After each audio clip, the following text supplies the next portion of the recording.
Tirsdag den 14. april blev det nye musikhus officielt indviet på Molskolen. De tidligere barakker på Molskolen er med en stor indsats fra pedeller og musiklærer på Molskolen blevet forvandlet til et nyt musikhus.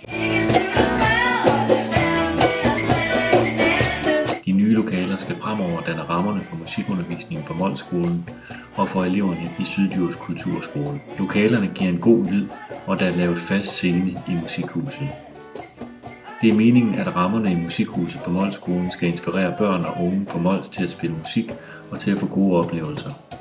På Molskolen og i Syddjurs Kulturskole er der dedikerede undervisere og masser af elever, der gerne vil dygtiggøre sig på instrumenter.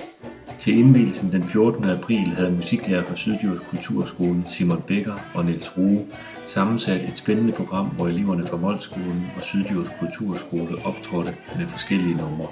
Skoleleder på Molskolen, Claus Peter Olsen, overrakte til receptionen en signeret hjertestarterplakat fra rockgruppen Nephew. Sammen med plakaten fulgte et gavekort på 1000 kroner til det nye musikhus. Der er malet de billeder, som hænger i musikhuset.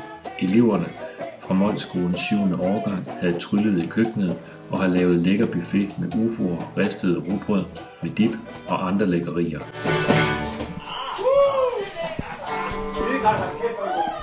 Det er